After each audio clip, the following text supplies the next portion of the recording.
I've asked Avery if she has anything she'd like to share about what brought her to this point.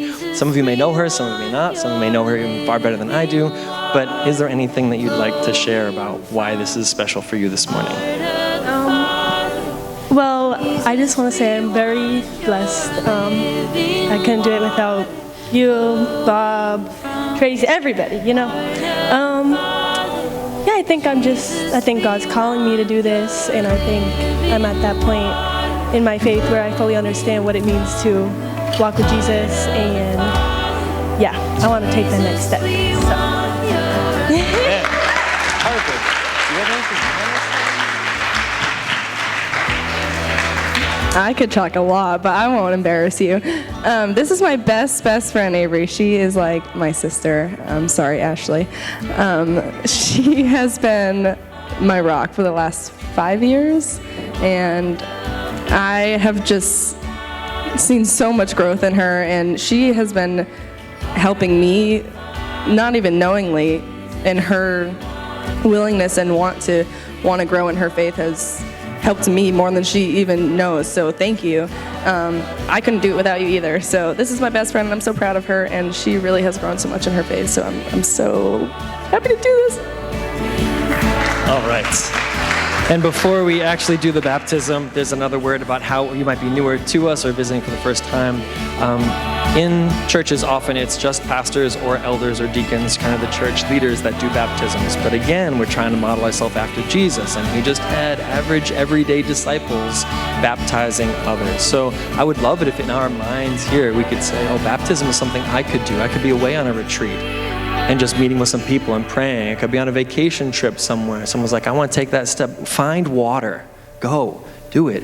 We're supposed to make disciples, baptize them in the name of the Father. This is not just only a holy, sacred thing that can only be done in a church by someone who's official.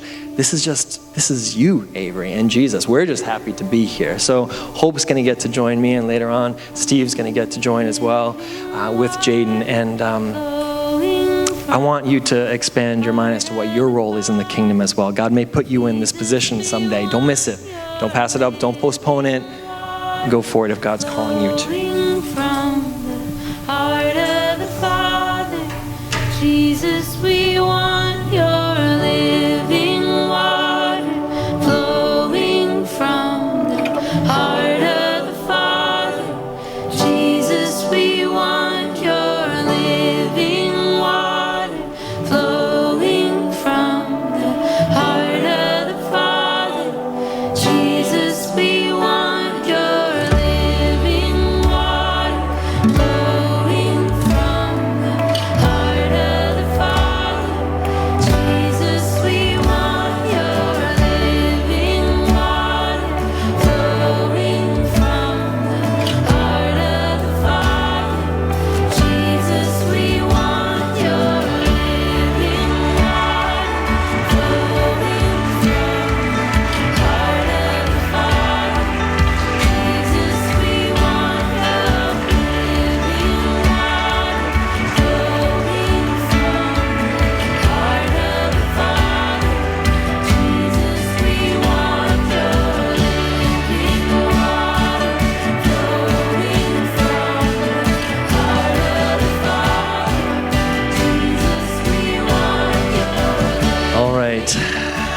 Here we have, why don't we do the same thing? You can sit over here in this nice puddle.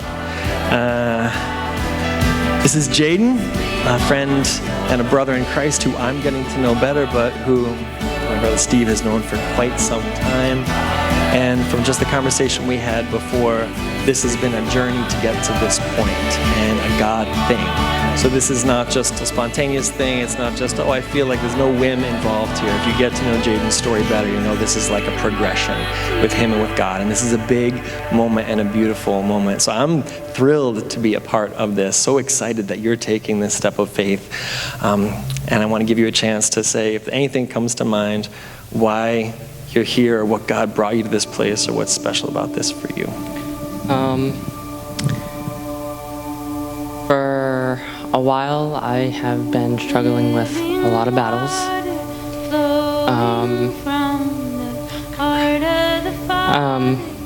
Jesus, we want your living couple weeks ago, or I want to say, about a month ago, Steve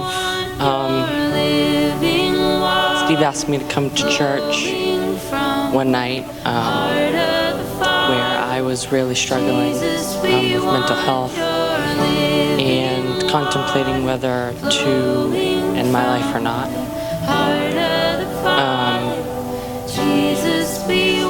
Steve had asked me to come to church, and I was extremely, I wouldn't say scared, but nervous. And at first, I didn't really feel anything.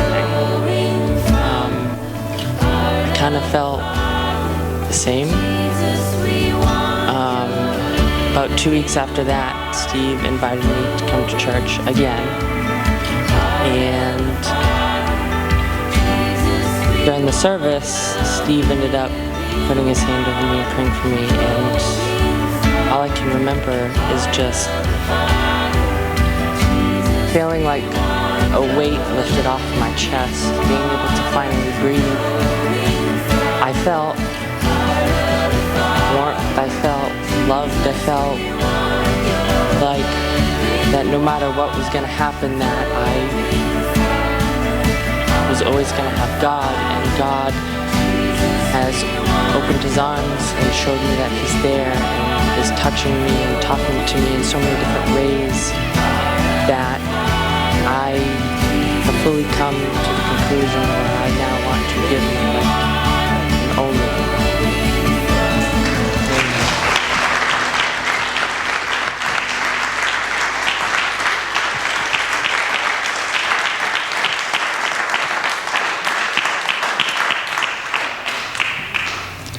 Tough act to follow.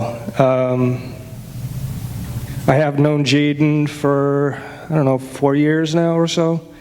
He was in the youth group that I led at the other church. This year alone has been a blessing that he's the second one from that youth group that I've had the ability to, or the opportunity to assist in their baptisms, and it's been just such a blessing. And I know a lot about what Jaden's gone through, and I know there's a lot more that I don't even know about, but just what I've seen and what I know, to have him to go from there to standing here, it's just, I can't even put it into words, because God is just so good. God is so good, and he finds us where we're at, and this is just such a blessing. So.